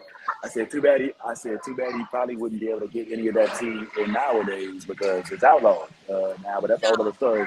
Ty, what's up, though, bro? Now, you guys had a question about why he stopped. So yeah, he's impotent. Well, yeah. So Damon, the whole reason Damon came back was to get back at Viserys. For sure. Because he's mad at Viserys. He feels like Viserys slighted him. So this whole episode is really about Damon getting back at Viserys. That whole scene in the brothel, his intention was to surprise Rhaenyra by his action and her to be kind of like, effed up about the whole situation. Like, my uncle is trying to kiss me and touching on me and everything like that, and I'm in the situation. The problem was Rhaenyra's reaction was more of that of, yeah, I've been waiting for this. Like, I want this. Like, yo, what's taking so long? And that fucked him up. like once he realized that it wasn't going the way that he planned, which she wasn't surprised, but she was really into it. It wasn't. He knew it was wrong, so it didn't turn him on anymore. So that's why he couldn't go all the way through with it, was because when he was making these advances towards Rhaenyra, she was actually receptive. She was like, yeah, come on, Uncle, let's do it. You know what I'm saying, or whatever. And that's why he was unable to get is this a theory? No, this is actually no. A I mean, he's right. That you literally can see that all play out without even having to say. So thank you for mansplaining that one for me. I actually needed that for once. So just saying. Well, just a heads up. After every episode of House of the Dragon, they actually talk to the directors. I know that, but I'm not listening to that boring dude tell me what I just watched. No. Oh, okay. Well, this is why. This is honestly why I find your statements fascinating, because in the after explanation, they just said that he was impotent and that he was angry, and they did a callback to one of the first episodes where he was with his own girl, and even then he got frustrated because he wasn't able to get it up. Yep. So this may not necessarily be an instance in which from what they were saying on the after show, in which they're like, yo, he was trying to pop me, and she was into it. He was like, whoa. But he was like, yo, I'm trying to do this, and my body won't let me. And that's one of the reasons why I'm such a fierce leader, because I can't get it up, and I take out my anger and my impotency on and the fact that I wasn't given the throne, obviously, because I'm the first in line, really, in war and in battle, which makes him a much more fierce battle. He has more to prove now because he can't really get it up like that. You know what I'm saying, Tyrone? Am I tripping? Well, it's the reason he is so fierce in everything else that he does, because that's his way of, like letting out the aggression that he can't obviously let out in the ways that he would like to let them out. That makes a lot of sense. It's what we call overcompensation. Right. Tyrone, what say you, my friend? No, you need it, Tyrone. You need it. Tyrone, me and Sorry, Tyrone. thank you. No, we had it was getting very Brooklyn out here. We had sirens and stuff, so I want to make sure y'all weren't hearing that. But yeah, I mean, it's the impotence thing. They definitely call back to that issue in the first episode, and made it to be a thing. Which only and I'm gonna be honest, I don't watch the after episode stuff because I found it only makes me cringe more. Like the fact that he didn't fully rape his niece was because he couldn't get his penis hard is like not the that's not the the let you off the hook moment. That's the oh my god you're a monster moment. And I'm still like, is this supposed to be the hero of the show? It's weird shit, but yeah, no, that tracks. It all tracks that he's impotent, and that's why he is who he is. And the whole idea of coming and kneeling to the king, obviously very fake. He has no respect for his brother. He's not trying to be ruled. He's trying to rule himself. So it's a very weird thing. For me personally, I didn't. Her being into it, I think this is like the weirdness that I'm talking about with George R.R. Martin. Like, in this situation, and we were talking about this on Wednesday. In this situation, I don't think there's not a positive spin to this. I think they put themselves in a position where like now both of the most popular people in your show are essentially, what Jaime and Cersei Lannister were in Game of Thrones, where they're just like, yucky people doing gross shit, and you know what I mean. Like it's just is super weird. I do have to say that while this was happening, Tyrone's words were beating throughout my head, and he got it right. And we tried him on the first few episodes, and was like, bro, this is just But in every single episode, the dude tried to marry his sister to his 2-year-old daughter. Now her uncle is trying to sleep with the chick. And it's like, yo, this is what George R.R. Martin finds fascinating. This is what he thinks is galvanizing his audience. Now, Nolly, as our lit expert who has some book knowledge of this subject, I mean, is this tracking well with what was written? I know that this isn't the exact thing that they wrote. They didn't get the rights to it. But like, is this tracking well with what we know in the literature? Yeah, it's right on par. It's definitely heading where it's supposed to be heading. Brace yourselves. There's some fucked up shit. Oh man! All right. Well, that doesn't make me feel any better. I'm wondering, like, there's some other. I ain't gonna lie. I'm shocked that y'all found this episode better than the Rings of Power episode. I guess it's me and Tyrone. I'm assuming, our girl Steph. She doesn't have a lot of time. I mean, literally, she is putting aside children, work, and all kind of obligations just to sit there silently right now. So we appreciate her. But yeah, you have no idea. Like every day, Steph does like mountains of work, and so just the fact that she takes out time to come out, we appreciate it, even if she hasn't been able to watch everything. But Tyrone, like it's astounding to me that this is what their go-to is. Like this is. I thought it was a Lannister thing, but it's not. Like, Khaleesi didn't have sex with any of her family members, as far as we knew. Her brother wanted it. Her brother wanted it. Yeah. Time the fuck out. Let's go back. Her brother definitely wanted it, and she fucked her nephew. Oh yeah, that's right. Fucked her nephew. Gave it to the snow, which is an Aegon and Targaryen, and that is her motherfucking nephew, the king of the throne. Just saying. Yeah, that is true. Yeah, true. I'm too excited about that. Historically, according to everything, the Targaryens have always been famous for doing that. Even the current king now in the show, his parents were brother and sister. The Lannister thing is like a one-off. Like the twins are the only ones that have done it. So. Oh wow. Yeah, and it's very showing off the royalty of what they know. Yeah. Like, well, they did it, so. Well, and sorry. Go ahead, Tyrone. Go. I was gonna say none of my issues are necessarily like that the story doesn't make sense, because like they make it so like this is a defining factor of this show, like the fact that people are always trying to fuck their family, like that's just part of this world, like and stuff. But it's that's my it's getting to an uncomfortable point is what I'm saying. Like I watched that episode and I was like, this is uncomfortable in a way that I haven't been uncomfortable before, and I've seen some shit in Game of Thrones and other stuff. But this is like a next level kind of discomfort where I'm like, I don't know if you know, if this is the way I'm supposed to be feeling watching this. You know, so for it to be this much, like we've got at this point, we've had more incest than we've had dragons in the House of the Dragon. Like without a doubt. I mean, we had a dragon for 3 seconds. The sex scene between the niece and the uncle was longer than the dragon scene in this episode. So it's like I'm like, what are y'all focusing on? Oh well, okay. So here's what I thought was the reasoning behind. For instance, I'm not excusing it. I feel bad. It's becoming a theme now, twice in one episode. But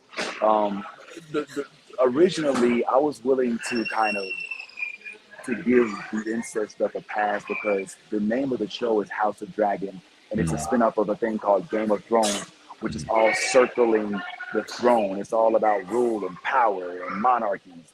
So I was kind of able to kind of say, all right, well, you know, the whole dynasty, the Cleopatra Greek dynasty, knowing that she is a product of incest, like her parents were like, you know, brother and sister, you know what I'm saying? And, keeping that bloodline pure, dog.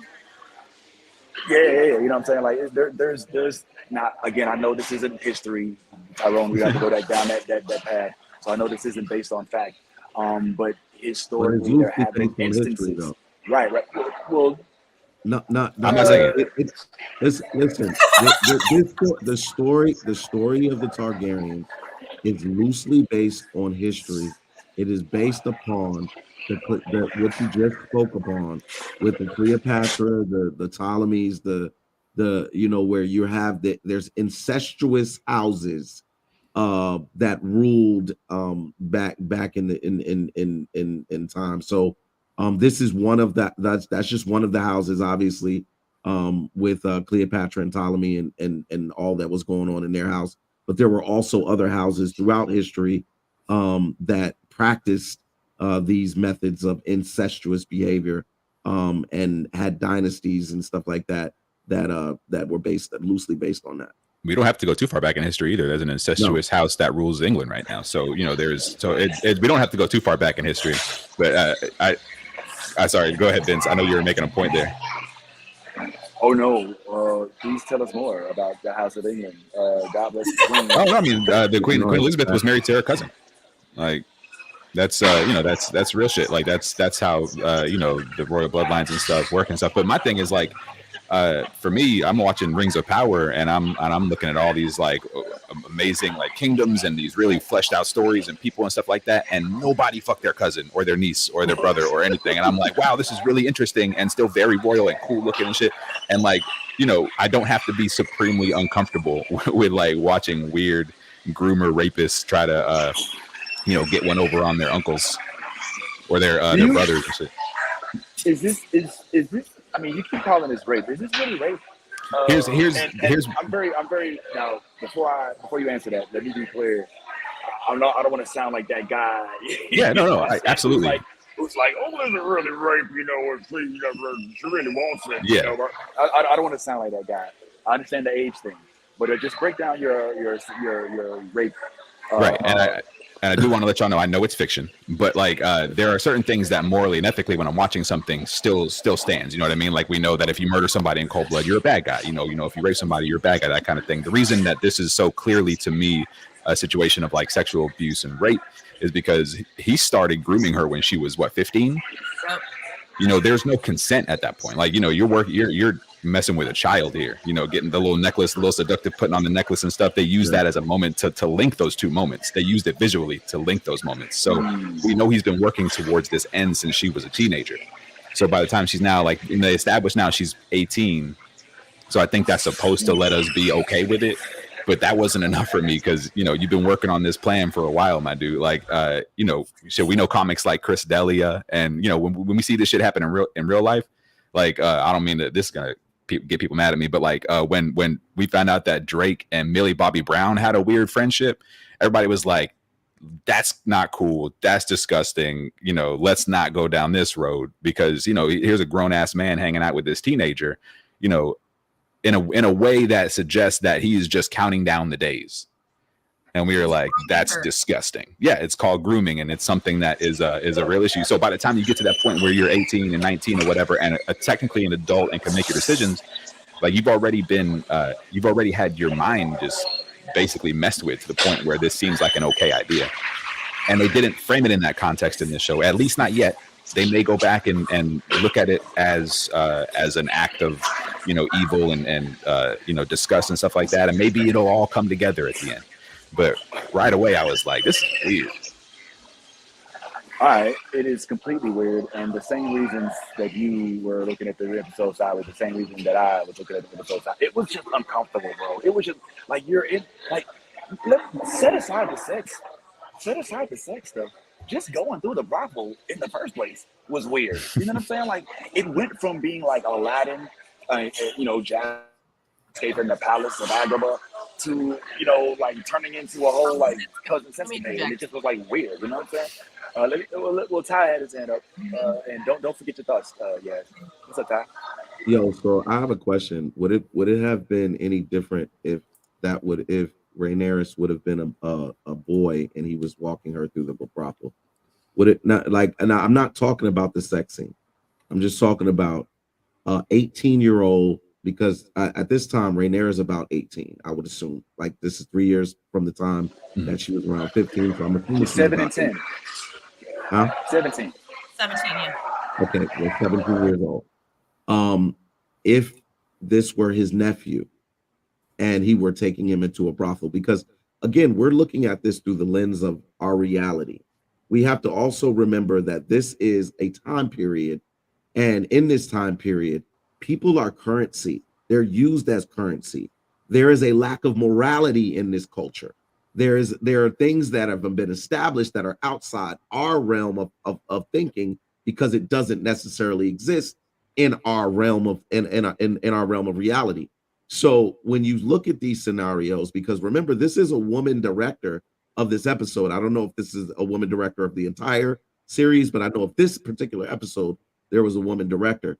And what she said at the end after the episode was one of the things that she's always been wanted to was most upset with is men directors always trying to tell things from a man's perspective. She wanted to give things from a woman's perspective. So the reason I'm asking the question of why, you know, would we be feeling the way that we feel if it was a boy, is because in reality, there's like a rite of passage for young men when they get to be 17, 18. For a long time, there was like this thing where when you turn 18, maybe your dad or your uncle or somebody takes you to a strip club and introduces you to your first time seeing, you know, a naked woman or something like that. It's like a rite of passage. This in terms of that would have been like a rites of passage if it were a boy, but it was a girl. It was Rhaenyra. But Rhaenyra in this whole storyline is trying to discard this idea that women are not equal to men and have the ability to do the same things that men do. And so that I think from the director's perspective, she's also trying to show like, okay, like Rhaenyra's not this innocent like little girl that is just, you know, fragile and everything. She has desire. She has all of these things. That's what I saw in that scene. Now I know it's uncomfortable because we understand that their uncle and niece, you know, by their characters, but in reality, we know that these people are just actors and actresses. So if you can separate the two, and then look at this episode for that in that sense of a lens, I felt as though this episode was extremely captivating. It was extremely gripping. The entire episode had me glued to the television. I did not turn away, not one time. And that is what is indicative of the good writing and the great work that we saw on the Game of Thrones. I think it's more indicative of you being a freak than anything else, homeboy. Because no, I mean, I'd have to agree with him though. Like he's right. You know what I'm saying? Like if you like, I get where Tyrone's watching it, and because it's so like greatly with the incest and everything like that. Like it's separating that. Like Talim says, if you watch it without just like that being an issue, you know what I'm saying? Like it's captivating. It's like you're like, that's her uncle, and you know what I'm saying? Like it's just the craziness of it all. It's just it makes you want to watch it. Like I know it sounds horrible, and I don't know how to make it sound any better, but it's just it's nuts. It's fucking nuts, and the way that they keep you like wanting to keep watching it. Like think about like this: the whole plot of this episode was Rhaenyra did not.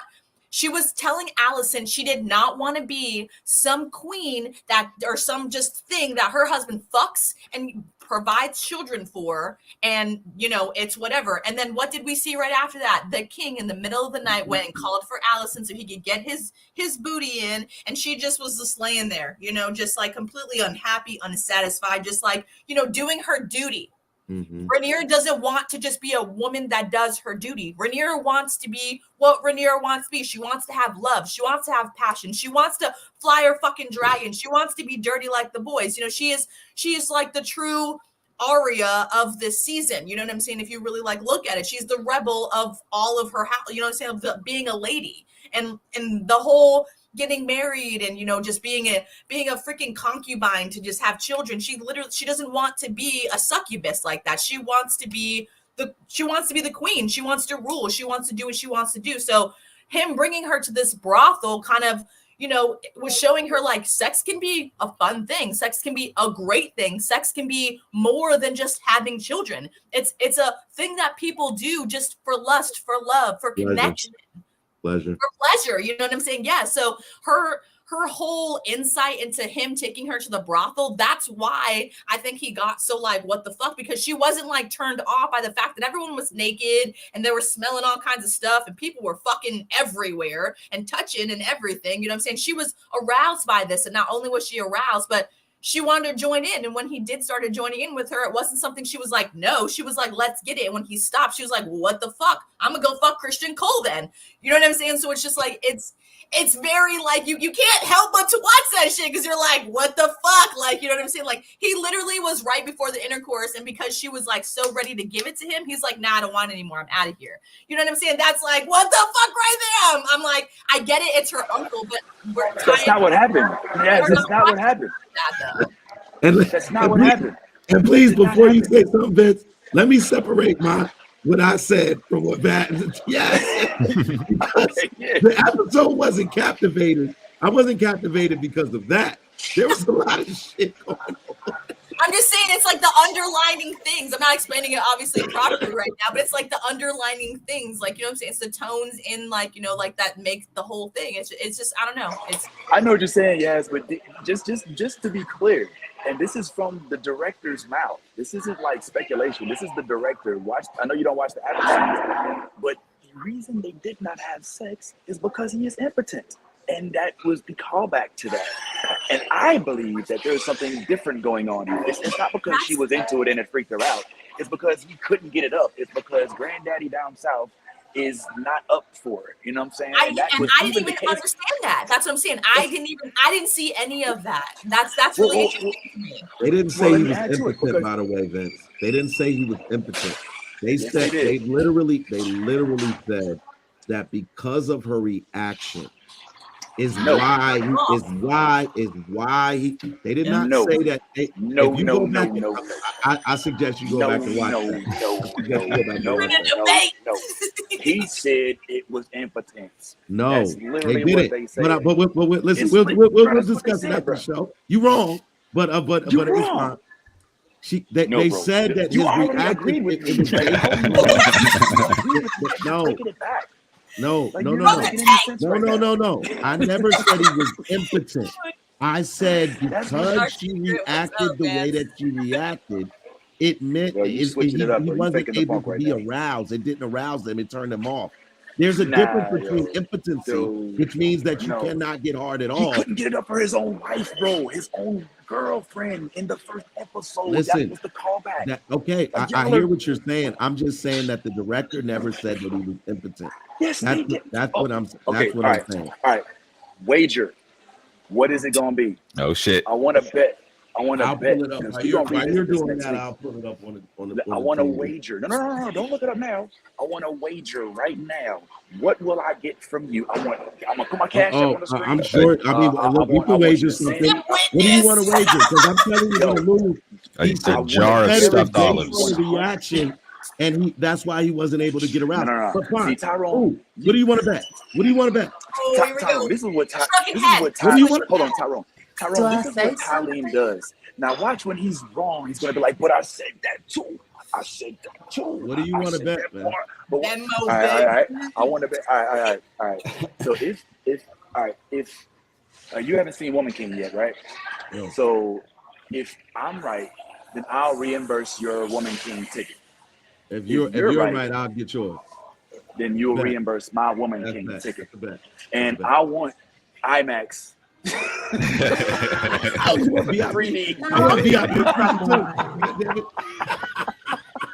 I want IMAX 3D with the seats that go back at the Grand Cineplex. All right.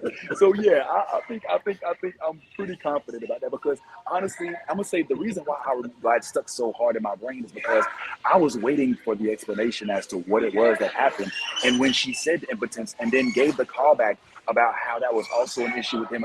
This is a running theme for Damon. This isn't a one-off. This is something that has happened. And according to what Nolly is giving us tea leaves without giving us spoilers, this is a part of his character. And that's just something that you're going to learn the hard way when you go back and watch this episode. I think Damon didn't get hard the first time. Damon didn't get hard the first time because he was literally thinking about just getting disinherited. Disinherited. He had a lot of stress on his brain. I think Damon's penis works just fine, and we'll find out later that it works just fine. Nolly's like, I'm gonna interject now. I'm done. Okay, Nolly, please tell him 7 straight with. Canon-wise, he's not impotent. Oh, she said canon. She said I'm about to show home. Wow. You know what I'm saying? Our debate. And I'm pretty sure with the way they're going with things, he's not impotent because things need to happen for the story to progress. Well, listen. That's what I'm going to say. Okay. Impotence is definitely a thing. But in this instance, maybe impotence just is got a strong performance word. anxiety. Yeah, let's say erectile dysfunction because that's what he suffers from. Impotent is he can't get hard. That's what it at is. all. You know what I'm saying? All right. Well, listen, guys. We're running out of time. We spent a lot of time. I know if you want to get a real breakdown, which is so astounding that Ty has this wrong because they did the multiverse like the first hour, the first 30 minutes of multiverse was on this. So I know you researched it. So I can't wait to get my IMAX 3D tickets with my lounge seats. But in the meantime, there's another fantasy show out, and we only have about 29 more minutes. So we also got to get the She-Hulk and hopefully maybe the Mandalorian trailer. But Tyrone, me and you could just talk about how much better the Rings of Power is than Game of Thrones. Now listen, I realize what it is that House of the Dragon has over Ring of Power now. You know, the only real... No, I don't think Matt Smith, Matt... That's right, Matt Smith. Matt Smith, okay, I don't think Matt Smith is I'm a Whovian, and even to me, I'm like, oh, Matt Smith, that's cool. I mean, I like the name. I thought his character was cool in Morbius. You know, everybody didn't agree.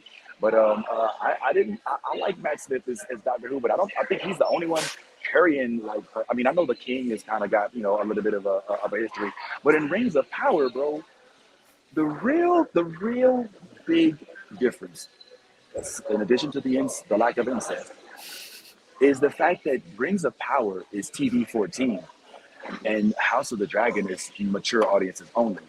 So we don't get to get those really gritty action scenes where the little boy stabs the guy for making fun of him and then his guts come out and we're like, oh, the guts. You know what I'm saying? Or like when a dragon steps on, a guy. Like we don't get that in Rings of Power. We're not going to see a lot of blood. We're not going to see a lot of that. We're not going to hear a lot of cursing. We're not going to see sex between anybody. You know what I'm saying? There might be life. So that is a loss. However, what we lose in that, we make up for in what I think is dope content and storyline and the graphics. My God, bro, it is a flawless universe. You literally cannot detect when the CGI ends. And so, Tyrone, man, why is it that you and I found Rings of Power this week so much better than the House of Dragon? I think for me, I care about the story much more. I think the story is more delicately told. It's more clearly. It's the pathway is more clear. Like you can see things coming together in a way that that just makes more sense. Whereas it seems, and I've said this before, it seems like Game of Thrones has become a show about events instead of moments and kind of building something up. It's about getting to the next big conversation piece, and I think that ends up sort of just giving us less than we deserve when it comes to story. Whereas Lord of the Rings, Rings of Power, they don't mind taking their time building up tension between, like, let's say, the Queen of Numenor, the Queen Regent, and Galadriel. You know what I mean? Like, they took their time with that to the point where, in this episode, as things develop, you really care about like what is happening between these two. We know more about them. Like, we know so much more about the characters in Rings of Power than we do in Game of Thrones, unless you've read the books. Right. We know so much more about these characters because they've actually been giving it to us in the show. They're not just like, hey, here's a couple events, read the books to fill in the rest of it and the context and stuff and the other people and everything. Now we're actually like watching this world grow and breathe and exist, instead of just it being a setting for the next viral moment. Yes, agreed. And in addition to that, man, this is, I think some of the similarities of these two fantasy shows, they're both prequels, all right? Mm-hmm. They're both going to lead to somewhere that we already know exists. But for the Rings of Power, for me, it's so much more dope because we get the origin story of so many different characters. This week, we got to chill with Isildur. We saw the potential beginnings of Sauron's rule. And we know Sauron has been out for a while. Even in this era, Sauron is still like the big bad lord. But I mean, Morgoth is the thing. And this guy, I didn't get a picture of Adar. But Adar, it sounds like Adar is Sauron. Am I wrong? To find out that Adar Well, I think he actually, so Adar, I believe, if I'm not mistaken, in the show has kind of implied that Sauron was the guy who fell from the sky. I think he's trying to get Arendor to believe that. That guy. Be screaming all the time. That's what Adar was talking about. So Adar was essentially planting the seeds of doubt in Arendor's mind and saying, "Hey, the world is not like what you've been told. You've been told many lies, and I'm here to break that down." Okay, well, what about this? He also said that because my man asked him, why do they call you the father of the orcs? Right? Yeah, remember he said, why do they call you the father of the orcs? And he, kind of gave this long-winded explanation as to, hey, well, sometimes, you gotta, but also what I saw, in talks about origins, remember there was a scene where Adar stabbed one of the orcs, right? And put him to death, right? But looked him in his eye, almost to kind of, and the guy, the orc guy was like, oh, it's Adar, Prince Adar. He's like, yeah, it's me. Died. Yeah, it's cool. It's all right. What I saw in that scene was the origin story of the Uruk-hai. And the Uruk-hai, if you recall, in the Lord of the Rings Two Towers, were dug up by the orcs. And they came out. They were underground. Remember, Saruman had to go down. They had to dig down by the Two Towers, and they started building up these beasts that had no. They didn't get hurt. They didn't get tired. You know what I'm saying? Like, I remember one of them. Like, I think Aragorn stabbed him, and it didn't even faze him. He pulled the sword into him and got like all in his face, and Aragorn had to like chop his head off because he didn't feel any pain. I thought, now I'm speculating, but I am assuming that what we saw in that scene may have been an Urukai origin. Tyrone, what say you? And then Nolly, please, as our lit expert, chime in, please. What's up, Tyrone? Well, I didn't see that, but only because I wasn't looking for it and wasn't thinking through that. I was just in that moment, just like, oh, look at him, he cares about his little orcs. That's so nice. So yeah, I didn't even catch the potential Urukai, sort of origin. So just another layer that they're adding in there, which I think they do a really good job with, just kind of like layering these stories and making us care about what's happening even in the in-between times when we're not doing huge battles and things like that. We care about what's happening. We care about who's doing it. And I did see Ty's hand up, like he was really wanting to say something, so I wanted to yield some of this time to Ty, so I think I know what I think I know what he wants to say. No, you don't. Tyrone basically said that we're led to believe that the guy that fell from the sky is Sauron. What I gathered from that thing is that the Harfoots have that the guy who was a Harfoot, and I don't know his name, the black Harfoot, he has a book that, if you've noticed, he's been looking through that book. And that book looks like it's a prophecy. It's in regards to a prophecy that has occurred, and I think that this marks the return of Sauron. I don't know that guy that fell from the sky is Sauron. I think that the if you looked in the book, there was a meteor that fell from the sky, or star or something that fell from the sky, and I think all of this is like the start of this prophecy. All of this stuff has to happen in order for these things to these are signs of the prophecy coming to fruition. But I don't know that the individual that fell from the sky is actually Sauron, but we'll find out. Yeah, and I think while Adar may want Arendor, and while they may want us to kind of like see that as a possibility, I don't have any reason to believe that Adar is an honest person. Yes. Yeah. Well, Nolly, without spoiling, are we anywhere close with our predictions with the book's canon? It's kind of tricky because Adar doesn't exist. And with the Urukai, like, we don't see them until closer to the second and third age in terms of storyline. So that's when we have Saruman the White and Gandalf the Grey. So Saruman is the one who bred them, and they're half man, half orc. So maybe, I don't know. There's a lot of stuff going on. Like, I've heard theories that the guy who fell from the sky is one of the blue wizards, which we don't hear a lot about in the books. They're literally that mysterious. No one knows where they came from. They pop up and then they go, and you never hear from them again. So, like, there's so many theories floating around, and I'm really interested to see where it goes. But Lord Jesus. Sorry. Well, nah, it's all good. Well, I mean, my thing is, everything that we're saying, I think one of the things that's doing it for me is that, I'm such a Lord of the Rings, I'm such a J.R. Tolkien, despite his lack of diversity in his books, and it is, even though one would argue there was diversity in his books, there just weren't defined Black people, all right? He just had different types of species and races that exist. Yeah, I knew he was gonna. I wasn't gonna.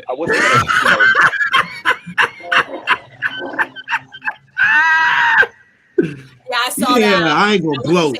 Anything? I was waiting for that. I ain't gonna gloat. No, but this is very. The way that is written is very biased. If you look at it, it literally says. And first of all, Dark Secret, how do we block this guy? We're just joking, Dark Secret. We're just joking. Thanks for coming in with the knowledge, man. That's what's up. Nah, man, forget that, man. Go home, man. You'll never come back there. Why are you gonna come back? Nah, bro, but what I'm saying, but it, because I don't like the way Dark Secret framed this. Like, he says that I was right. He says that you're right, but he also says that she does say that she says impotence. So we were both right. You know what I'm saying? That's really what I just learned from this statement. I said that she said impotence. And Well, he maybe says in this maybe statement she that doesn't the know director how. says Maybe that she he doesn't does know have the definition impetus. of impotency. Because impotency is not I know. something that is like is a response to you know, like it's something that you already have. You're already impotent. Like so, like it like her Right. response wouldn't have mattered one way or the other. The director is saying that he realized he was wrong, and her reaction is what caused him not to get hard. It wasn't that he couldn't get hard, but you know, I my Cash App worked. That well, but she used the word impotent, like, but she used the word like she's the bet was, did she call him No, impotent? no, And that's the what. bet was, is he impotent? And you, because you're No, saying that he's no, no, impotent. no, no, no, This no, is no, where I no. will jump in. At first, I was going to. I'm a moderator here, and the bet was whether or not the director said impotence. Thank you. Yeah, So yeah, man. Let me just. yeah. That's what y'all were. That's what Wow. y'all were betting on. Yeah. Wow. Yeah. So unfortunately, bro, Yeah, that's what it right. is. So if you don't mind, real quick, bro.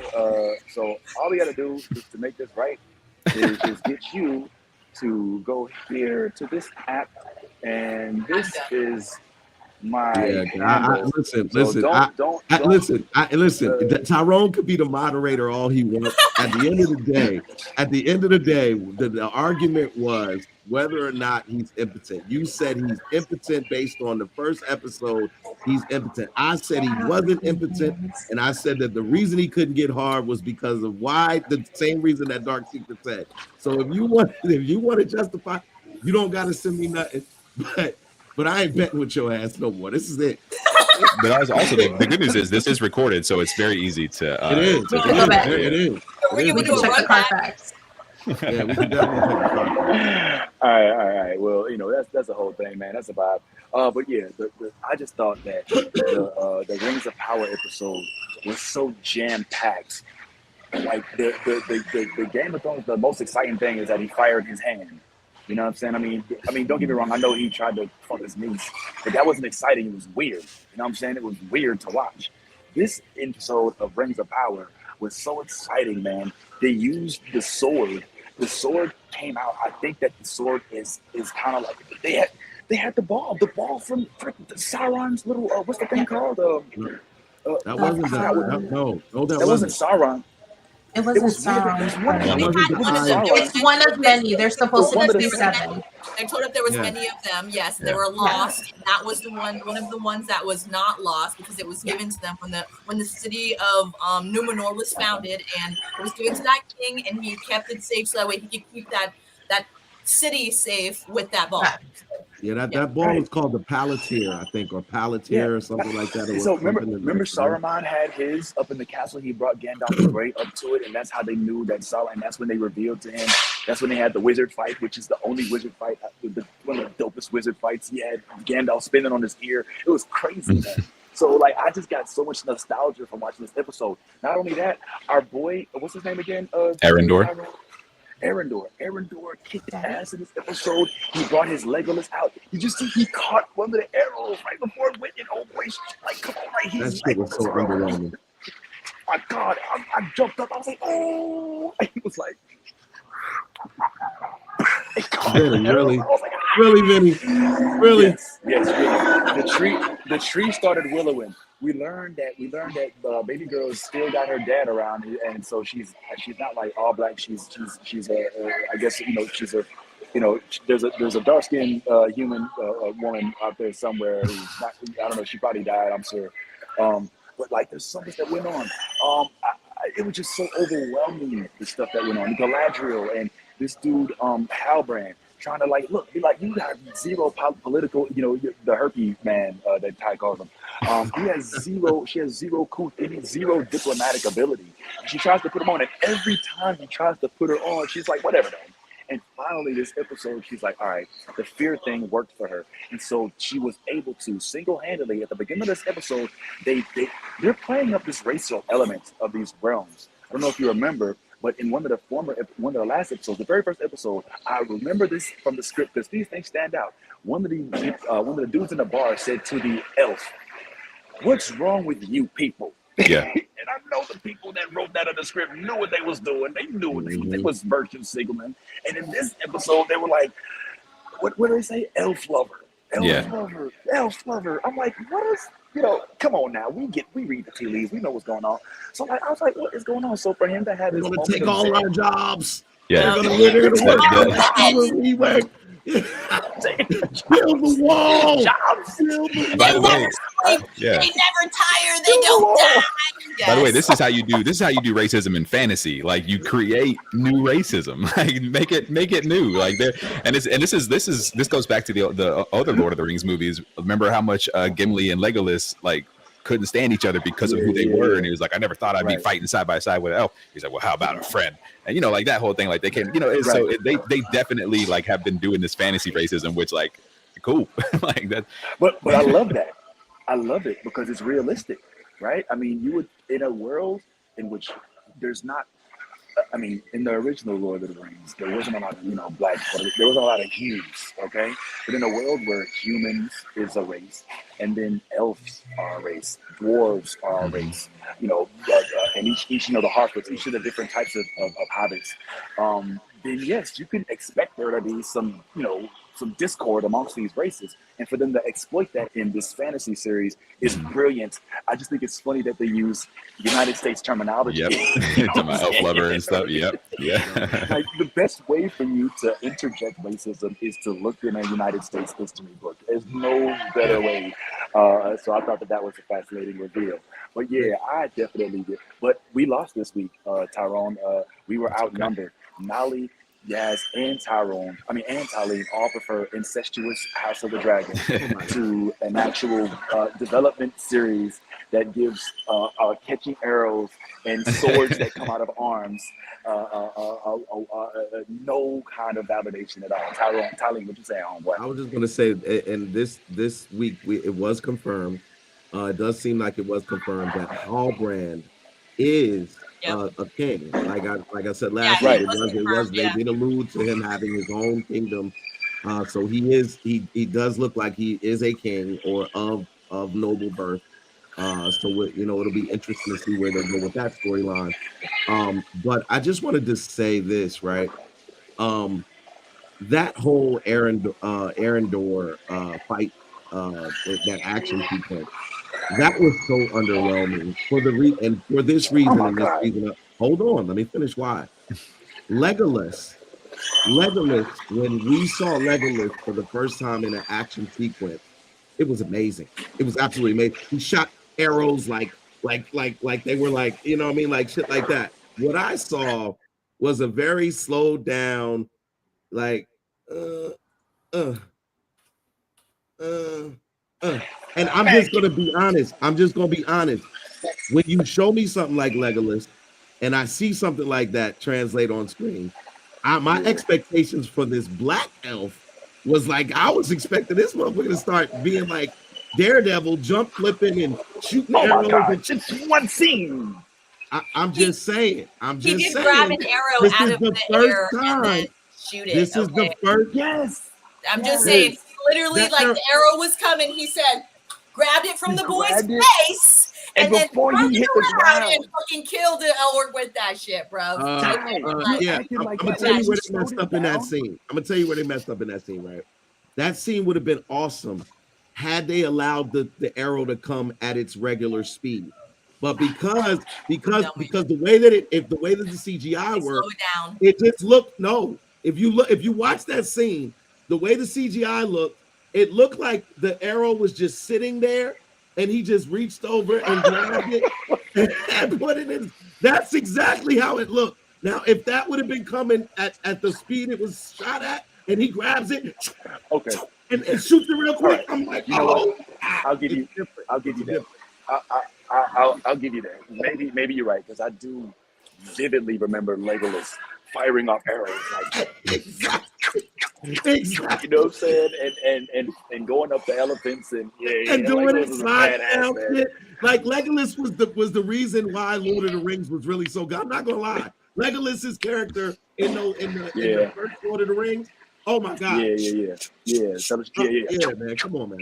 Stop it. Yo, Legolas. All right. So look, one thing that Legolas didn't have that Arendor has is Melanin? a love interest. Nice. One for Nolly.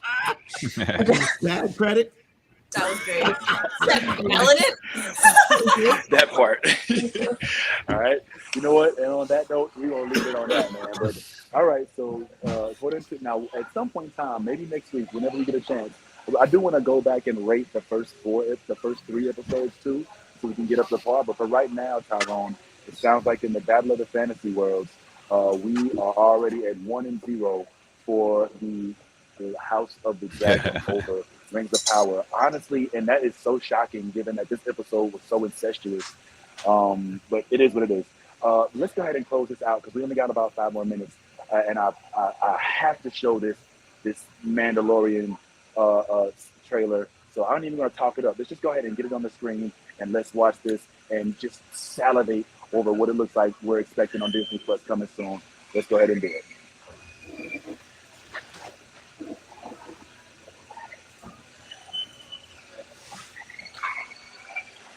Okay, my bad, but I think I may have accidentally stopped the audio. So why don't we try that one more time? And like, let's do it this time so we can actually hear what it is on the thing. Oh my God, how about that? But yeah, this is one of the things that was released last week with the D23. That Nolly was so gracious enough to post. So we don't have time today as I thought we would, but I would advise anybody who didn't get those updates to go into our Facebook group, the New Blerd Order, and you'll see all of the cool stuff that happened. So let's just real quick go over what happened. Let's look at this trailer, and let's talk about it for the last couple minutes if we can. And here I present to you the Mandalorian trailer. I think I did a good job of stalling while I got all that ready. All right, let's do it.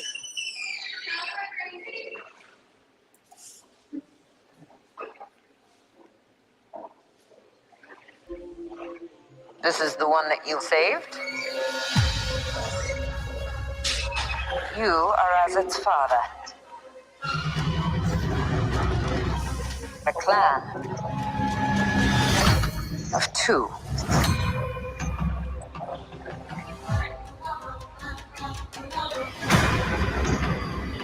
But you have removed your helmet. Then you are a Mandalorian no more.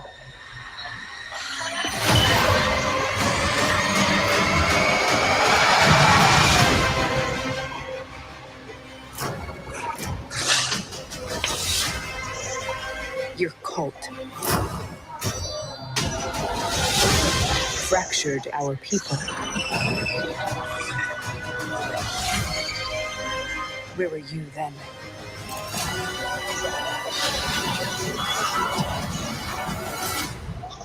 Did you think your dad was the only Mandalorian?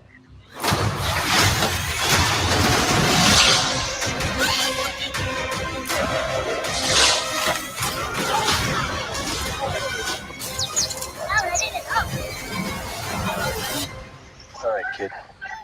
Hang on. You ready for an adventure?